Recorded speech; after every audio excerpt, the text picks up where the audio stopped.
안녕하세요. 초등학교 5학년 된 아이 키우는 엄마입니다. 이기적인 시어머니 때문에 소가리만 10년 가까이 하다 결국 얼마 전 깨끗하게 손절해버렸습니다. 이제 시댁 쪽으로 고개도 안 돌리며 살 겁니다. 우리의 돼지 저금통까지 노리던 지긋지긋한 백수 시아버님이랑도 드디어 얼굴 안 보고 살게 되네요. 속이 다 시원합니다. 저는 대학 졸업하자마자 모 재단에 입사해서 지금 18년째 장기 근속 중이고요. 남편도 일하다가 만났습니다. 남편 착하고 성실한 것만 보고 결혼해서 시댁이 그렇게 폭탄인지는 나중에야 알았습니다. 결혼할 때 시댁이 1억 해주셨어요. 저희 집도 비슷하게 1억 정도 해주셨고요. 그렇게 감사하게도 양가 지원받아 24평짜리 구축 아파트 하나 매매해서 잘 지내고 있었는데 결혼 2년 지나니 시댁에서 준 1억을 다시 반납하라고 하시더군요. 저희 부부 둘 다 황당해서 무슨 말씀이냐고 여쭈어보니 네 큰형 장가 가야 하는데 돈이 없구나. 갑자기 여자가 생겼다니 어떡해. 여자 있을 때 빨리 결혼시켜야지. 그런데 너도 알다시피 우리 큰아들이 좀 자유로운 편이라 돈을 많이 못 모았잖니. 그래서 우리가 얼마라도 해줘야 하는데 니들 먼저 결혼한다고 돈을 홀랑 다 해버려서 하나도 없구나. 뭐 어떡하겠니. 형편 더 나은 니들이 다시 돌려줘야지. 라고 하시더라고요. 저희 시아주버님은 말이 좋아 자유로운 영혼이지 20대에서 30대 초반 가까이 해외여행 다니며 욜로족으로 보냈습니다. 직장이랄 것도 없고 계약직 근근히 하면서 300에서 500만 원 정도 모이면 훌쩍 비행기 티켓 끊어 외국으로 가버리곤 하셨대요. 그렇게 외국에서 기약 없는 생활을 보내다 돈 떨어지면 들어오고 또 한 반년일에 몇백 모으면 또다시 출국. 그런 생활을 10여 년을 반복하니 수중에 돈이랄 게 남아있을 리가 없죠. 한국에서 직장을 제대로 안 다녔으니 경력도 없고 나중에 정신 차렸을 땐 이미 30대 중후반이었고 그때 이미 취업하기엔 너무 늦어버리셨어요. 그래서 저희 결혼할 때도 시아주버님은 백수셨고 당연히 저희 축의금도 1원 한 장 안 내주셨습니다. 저희가 예복으로 100만 원 해드렸고요. 그것도 좋은 말 못 들으면서 결혼했어요. 형제 사이에 순서라는 게 있는데 동생이 먼저 결혼한다고 저희더러 미안해 하라며 어찌나 눈치를 주는지. 아니 근데 저희 남편도 당시 32살이었고 저도 30살인데 그럼 언제까지 아주버님 결혼할 때까지 기다려야 하나요? 아주버님은 여자도 없고 직장도 없었는데요.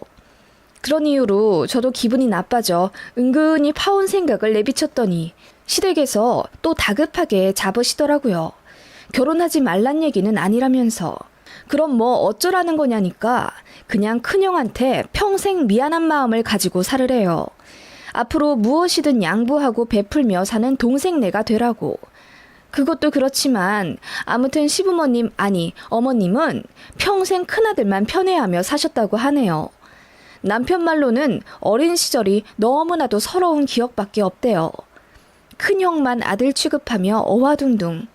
같이 먹는 밥상에선 소세지나 고기 같은 거 무조건 큰형 앞으로 밀어주고 작은 아들인 남편이 조금이라도 더 먹으면 숟가락으로 머리를 내리치며 형한테 양보하라고 윽박 지르셨다네요. 그런 식으로 옷도 자전거도 하다못해 학원까지도 모두 형한테 양보해야 했고 남편은 자연스레 혼자 살아가는 법을 터득했다고 하네요. 학원이나 과외 없이 홀로 묵묵히 공부해서 전교 10등 안에 늘 들었고 대학교도 혼자 알아서 좋은 데 들어가서 장학금 받으며 다녔대요. 그러는 동안 아주버님은 장남이란 이유로 부모님께 온갖 지원 다 받으며 풍요롭게 지냈지만 결과적으로 사수하다 대학 포기하고 변변찮은 직업 하나 없이 30대 중후반을 맞이하게 된 거죠. 저희 남편은 탄탄한 직업 구해 저랑 연애도 재밌게 하다가 딱 좋을 나이에 결혼했고요. 그런 저희 모습이 시어머니 눈에 곱게 보일 리가 만무했습니다. 장남은 여자도 없고 돈도 없는 백수로 집에서 밥이나 축 내며 사는데 미운 둘째 아들은 탄탄대로 걷고 있으니 말입니다. 그래도 개혼이라고 수중에 모아두신 1억을 내주신 모양인데 사실은 그것도 원래 장남 주려고 모으신 돈이랍니다. 결혼하면 해주려고 했는데 저희 집에서 1억 정도 해준다고 하니 시부모 입장에서 창피하다 생각이 드셨는지 울며 겨자 먹기로 차남에게 1억을 내주신 거예요. 그 1억을 이제 다시 달라고 하신 거죠. 진짜 황당했지만 남편도 저도 그냥 군말 없이 다시 드리기로 했습니다. 어차피 안 주면 줄 때까지 사람 피말리게 하실 시어머니였으니까요. 그냥 시원하게 드리고 저도 이제 딱 정해진 선에서만 둘째 아들네 도리 하는 게 낫다고 생각했습니다. 당시에 당연히 돈 모자라서 대출 받아서 드렸죠. 참 더럽다 생각은 들었지만 솔직히 그 1억 내주시면서 얼마나 생색을 내셨는지 차라리 속 시원하더군요. 어머님은 저희에게 주신 그 1억을 빌미로 매달 50만 원씩 용돈 달라, 차 사달라 엄청 요구를 하셨거든요. 물론 저희 형편에 맞게 알아서 내드리긴 했지만 같이 1억 정도 해주신 저희 친정에서 아무 말 안 하시는 걸 보면 비교가 안 될 수가 없었죠. 아무튼 그런 시댁이었고 시아주버님도 솔직히 정상은 아니었습니다. 명절에 시댁에 가면 아주버님은 늘 씻지도 않은 지저분한 차림으로 팬티만 입은 채 나오셨어요. 제가 놀라 소리를 지르면 그제서야 멋쩍어 하면서 주섬주섬 옷을 입으셨는데 어머님은 그런 장남을 혼내시기는커녕 제 등짝을 때리셨습니다. 뭐가 그렇게 놀랐다고 소리를 질러서 우리 큰아들 무안을 주니? 어차피 같은 가족 사이인데 뭐 어떻다고? 아무튼 유나는 하시며 혀를 끌끌 차시대요.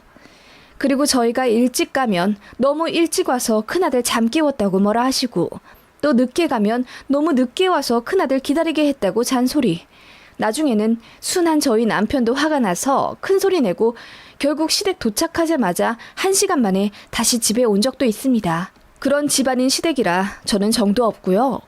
시댁이라면 스트레스 받고 그러니까 남편도 이제 시댁에 연락하는 건 본인이 다 하겠다며 저더러 신경 쓰지 말라고 하더군요. 시어머니가 며느리 돌이 운운하면서 왜 전화도 안 하냐고 뭐라고 하면 그냥 일하느라 바빠서 그렇다고 했어요. 그러면 어머님은 또 저더러 일하는 며느리라 생색낸다며 기분 나쁜 티를 엄청 내셨죠. 아무튼 그렇게 지내고 있는 시댁인데 얼마 전 진짜 말도 안 되는 황당한 사건이 있었습니다.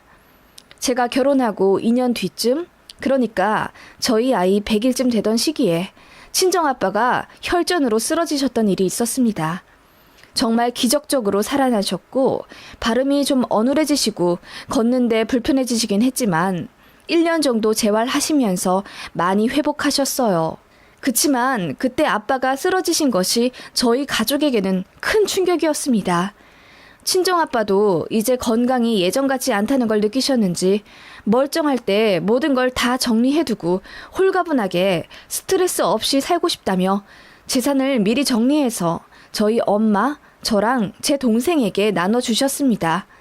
저희는 안 받겠다고 했지만 아빠가 그러고 싶으시다며 굳이 변호사 선임해서 전부 깨끗하게 다 정리를 하셨고 그렇게 친정 아파트를 저희 엄마 명의로 돌려주셨고 저한테는 1,500평 정도 되는 경기도 과수원 땅을, 제 동생에게는 강원도에 있는 땅이랑 산 일부를 아예 미리 정리해서 나눠주셨어요.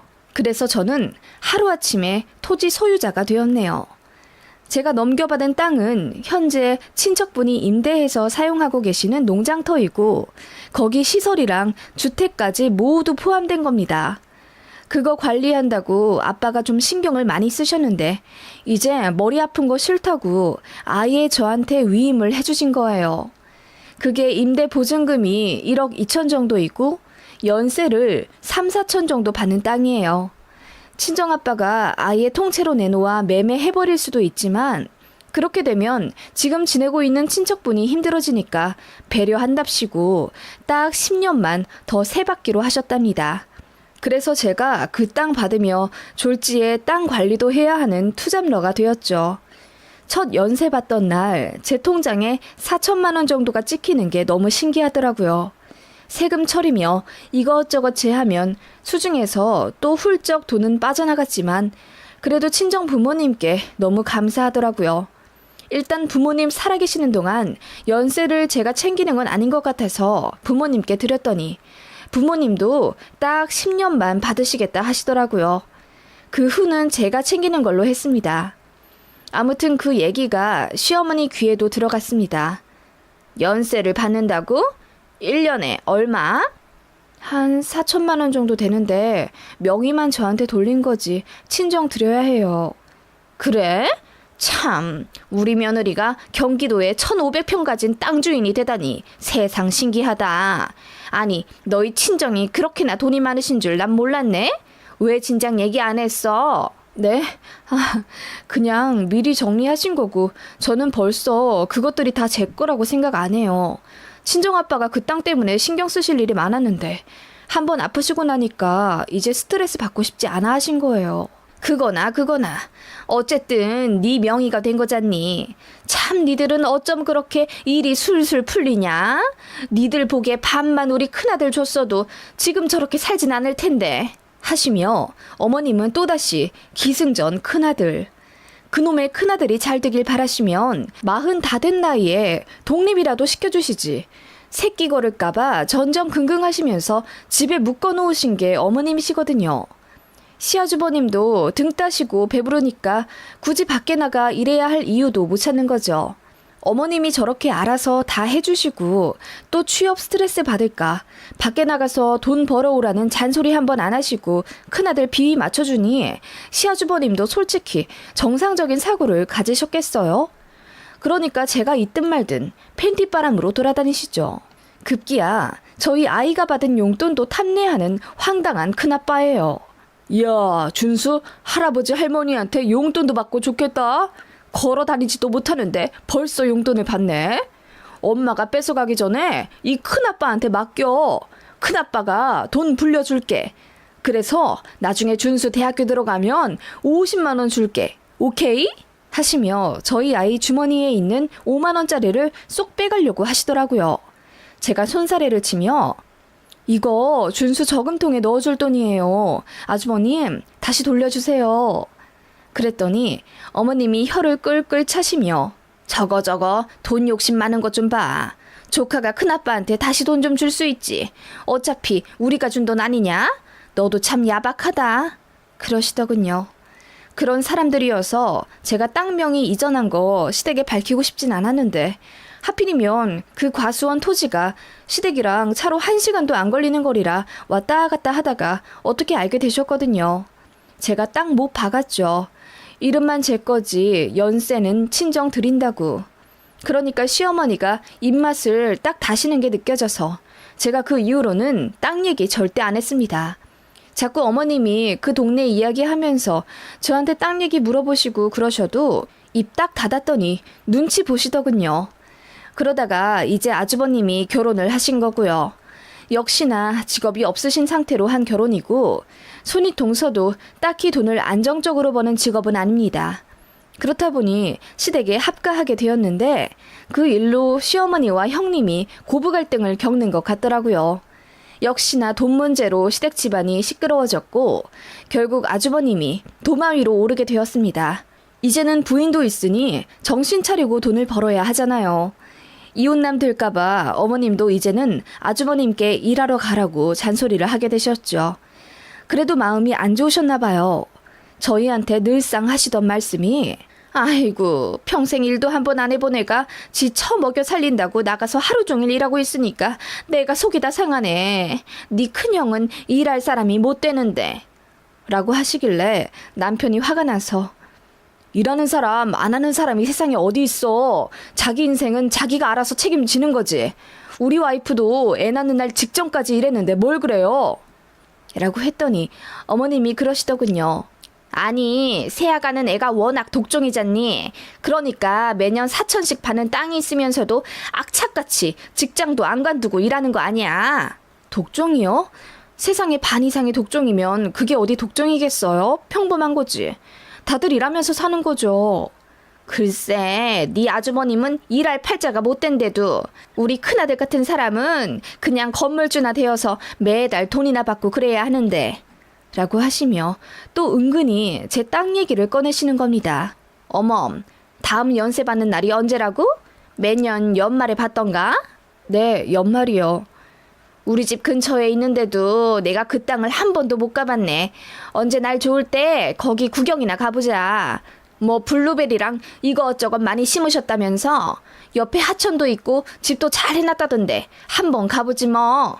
제가 왜 가요 거길? 사시는 분 불편하시죠? 제가 딱 잘라 말하자 어머님은 입맛을 쩍 다시며 그래도 자기가 땅 주인 시어머니이고 가까운 동네 사람인데 어떻게 한번 안 가보냐며 계속 조르시더군요. 동네 사람은 무슨 동네 사람? 차로 1시간인데요.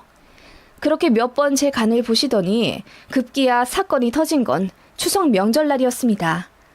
아이까지 온 가족 모처럼 시댁에 모였고 저녁에 다 같이 맥주 한잔 하려고 상을 차리고 있는데 형님네가 싸우는 소리가 들리더라고요.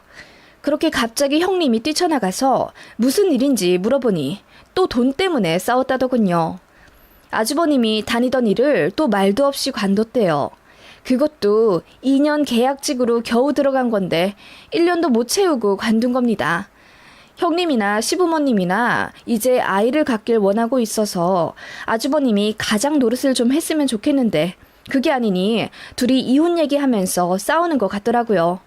결국 시어머니가 눈물을 흘리며 소주를 까셨습니다. 결혼까지 했는데 결국 또 돈 때문에 집안 파탄 날 판이네. 우리 큰아들이 날 때부터 순에 빠져가지고 세상 사람들이랑 일을 못해. 독한 사람들 사이에서 우리 큰아들이 어떻게 살아남아. 그러니까 매번 저렇게 힘들어서 관둬버리지.